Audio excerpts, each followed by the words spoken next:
இப்போ நம்ம part 2 video பார்க்குறோம். வீடியோ முதல் உலக போகிறதோட அறிமுகம் பற்றி பார்த்தோம். இப்போ அடுத்த ஹெட்லைன்ஸில் காலனிக்க ஆதிக்கத்தின் போட்டி அப்படிங்கிற ஹெட்லைன்ஸில் ஃபுல்லும் பார்க்கலாம். இப்போ காலனி ஆதிக்கத்தின் போட்டி அதில் ஃபஸ்ட் லைனில் முதலாளித்துவ நாடுகளின் சந்தைக்கான போட்டி அப்படிங்கிற ஃபஸ்ட் லைனில் ஹெட்லைனில் பார்க்கலாம். இப்போ முதலாளித்துவ சார்ந்த தொழில்களின் நோக்கம் மிகை உற்பத்தி செய்வதாகும் அப்படிங்கிறதுல என்ன புரியுது அப்படின்னா, 19ஆம் நூற்றாண்டில் தகவல் பரிமாற்றம், போக்குவரத்து இந்தமாரி இதில் புரட்சி நடந்தது. எங்கே அமெரிக்காவிலையும் ஐரோப்பியாவிலையும் ஒரு இது நடந்துச்சுன்னு சொல்கிறாங்க. 19ஆம் நூற்றாண்டில் ஆசியாவும் அமெரிக்காவும் காலனியாக ஆக்கப்பட்டாங்க. அதே என்ன சொல்ல வராங்கன்னா, அனைத்து பணக்காரர்களும் ஒரு சங்கம் உருவாக்கப்பட்டு அவரே முதலாளித்துவ நாடுகள் முதலாளித்துவம் பண்ணுறாங்க. இப்போ என்னென்னா, முதலாளித்துவ நாடுகள் தொழிலாளர்களின் நோக்கம் இது ரெண்டும் வேறுபடுத்த மாதிரி பண்ணுறோம்னு நினச்சோம்னா, இப்போ முதலாளித்துவம்னா முதலாளி சொல்கிறது தான் தொழிலாளர்கள் செய்யணும்.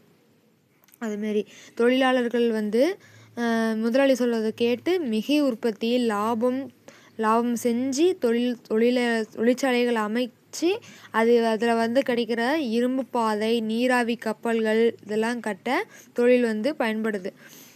இப்போ அதோட வேலைப்பாடுகள்லாம் யார் செய்வாங்க?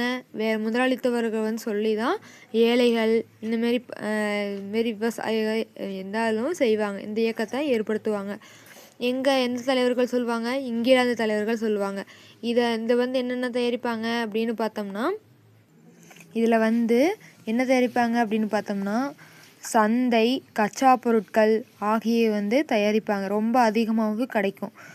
அப்போ வேலை செய்கிறதுனால சந்தை, கச்சா பொருட்கள் ஆகியவைக்கான தேவைகளை சார்ந்த கொண்டிருந்ததனால் சுரண்டப்படுவதாக தங்கள் பேரரசை விரிவாக்கமும் செய்கிறாங்க. இந்த சந்தைப்படுத்துதல், கச்சா பொருட்கள் இந்தமாரி வேலையெல்லாம் செய்கிறதுனால முதலாளித்துவ நாடுகள் ரொம்ப விரிவாக்கம் செய்கிறாங்க. முதலாளித்துவ நாடுகள் ரொம்ப உலகத்திலேயே சுற்றி போற்றிகள் ஏற்படுது. இந்த தொழிலாளர்கள்லாம் அதிகமாக தொழிற்சாலைகள் இந்தமாரி ஏதாவது செய்கிறதுனால இன்னும் நாடு விரிவாடி அடையுது. அதுமாரி பார்க்குறது.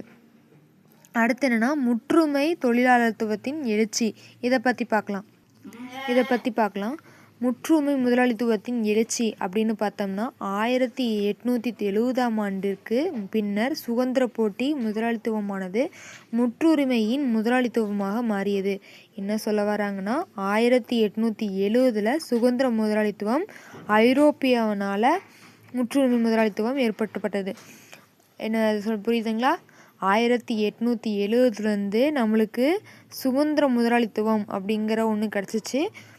சுதந்திரமாக போட்டி ஏற்படணும் அப்படின்னு சொல்லி கிடச்சிச்சு. இதில் ஒரு முதலாளித்துவமாக மாறி போணுச்சு. அப்போ என்ன இதோட முக்கிய பண்பு கூறுகளே தொழில், நிதி ஆகிய இரண்டுமே அணி சேர்ந்து சந்தைகளின் தங்கங்களின் பொருட்கள் மற்றும் முதலாளித்துவதற்கான லாபத்தை தோணப்படுது அப்படின்னு சொல்கிறாங்க. என்ன புரியுதுங்களா? இந்த தொழில் மூலிமா தொழில், நிதி ஆகியமே இதெல்லாம் சந்தைகளில் பொருட்கள் அதிகமாக மூலதனத்தை ஏற்படுத்துறதுனால நிறையா லாபம் ஏற்படுது. அப்புறம் அடுத்து என்னென்னா, 19ஆம் நூற்றாண்டில் பிற்பகுதியில் சுதந்திர வணிகம் அப்படிங்கிற இதில் 19ஆம் நூற்றாண்டில் பிற்பகுதியில் சுதந்திர வணிகம் என்னும் பழைய கோட்பாடு சரிந்து விழுந்தது. என்னென்னா, 19ஆம் நூற்றாண்டில் வணிகம் அப்படிங்கிற ஒரு சுதந்திர வணிகம் அப்படிங்கிற ஒன்று சரிவடைஞ்சிருச்சு 19ஆம் நூற்றாண்டில். இதில் சுதந்திர வணிகம் சொன்னாங்க இல்லையா, அப்புறம் அதில் சரிஞ்சு போச்சு. அடுத்து அமெரிக்காவில் கூட்டு நிறுவனங்களும் ஜெர்மனி இன்னொன்றில் பாருங்கள், முற்றுரிமை முதலாளித்துவத்தின் எழுச்சியில் ஒரு பாயிண்ட் இருக்குது. என்னென்னா, முதலாளித்துவத்தில் லப்பர், எண்ணெய், நைட்ரோ, சர்க்கரை, பருத்தி இதெல்லாமே தயாரிக்கிறாங்க. எங்கன்னு பார்த்தோம்னா, இங்கே முதலாளித்துவத்தில் லப்பர், எண்ணெய், நைட்ரோ, சர்க்கரை, பருத்தி, வெப்ப மண்டல பகுதியில் சார்ந்த உணவு பொருட்கள், கனிமங்கள் ஆகிய கச்சா பொருட்கள் தேவைப்பட்டன.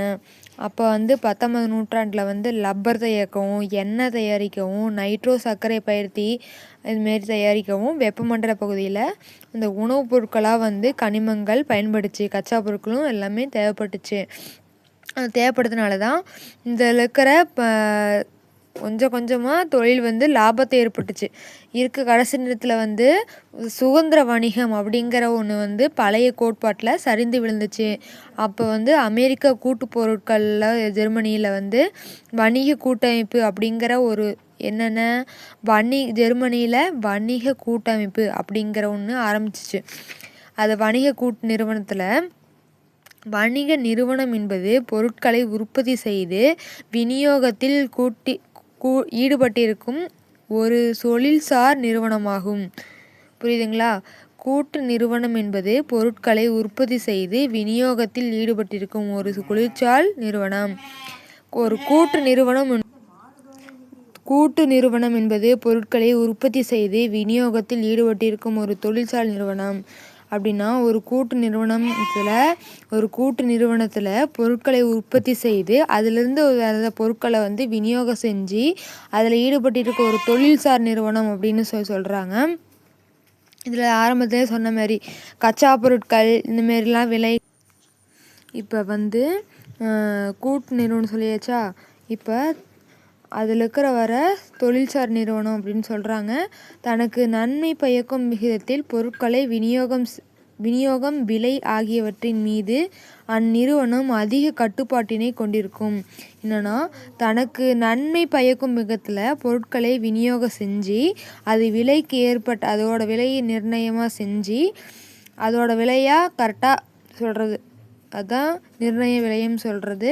அதோட நிறுவனம் அதிக கட்டுப்பாட்டை கொண்டிருக்கும் அப்படின்னு சொல்கிறாங்க.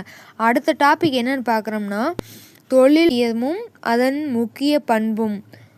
ஃபஸ்ட்டு வந்து என்னென்னா முதலாளித்துவம் தவிர்க்க இயலாமல் ஏகாப்தியத்திற்கு இட்டு செல்கிறது. முதலாளித்துவத்தின் உச்சகட்டமே ஏகாப்தியம் அப்படின்னு சொல்கிறாங்க. என்ன அப்படின்னு விரிவாக பார்க்கலாமா? ஏகாப்தியம் அப்படின்னா வலிமையுள்ள நாடு வந்து குன்றிய ஒரு நாடை வந்து வலிமையுள்ள நாடு வலிமையற்ற ஒரு நாடை வந்து கட்டுப்பாட்டுக்குள்ளே வச்சிருப்பது, அதுதான் வந்து ஏகாப்தியம் அப்படின்னு சொல்கிறாங்க. இது வந்து முதலாளித்துவம் இப்போ 1 மார்க்கு. முதலாளித்துவத்தின் உச்சகட்டம் என கூறியவர் யார்? Question 1 mark. இது கோடிட்டவும் கேட்கலாம், இல்லை நிரப்புகள் அதுமாரியும் கேட்கலாம். 1 மார்க்கு. முதலாளித்துவத்தின் உச்சகட்டம் என கூறியவர் யார்? லெனின் அப்படின்னு சொல்கிறாங்க. லெனின் மட்டும் இல்லை இராணுவமயம் அப்படிங்கிற போரும் ஆரம்பித்தாங்க. இதோட உற்பத்தி பொருட்கள் என்ன தயாரிப்பாங்க அப்படின்னு பார்த்தோம்னா சந்தைகள், கச்சா பொருட்கள், இதில் மட்டும் சந்தைகளுக்கு போய் கச்சா பொருட்கள் தயாரிப்பாங்க. இந்த மாதிரி அதிகமாக கிடைக்கும். இது அது என்ன, ஏகாப்தி என்பது காலணிகளை மாற்றுவது மட்டுமல்ல, அது ஒரு முழுமையான முறையாக இராணுவமயமாக்கத்திற்கும் முழுமை போருக்கும் இட்டு சென்றது. இதுதான் சொல்கிறது. நான் சொன்னது என்னென்னா வலிமையுள்ள நாடு வலிமையற்ற ஒரு நாடை வந்து கட்டுப்பாட்டுக்குள்ளே கொண்டு வருவது, இதுதான் வந்து ஏகாப்தியம் அப்படின்னு சொல்லுவாங்க. இது முடிஞ்சிச்சு. இந்த வீடியோ பிடிச்சிருந்தா ஒரு லைக் பண்ணுங்கள், ஷேர் பண்ணுங்கள். தேங்க்யூ.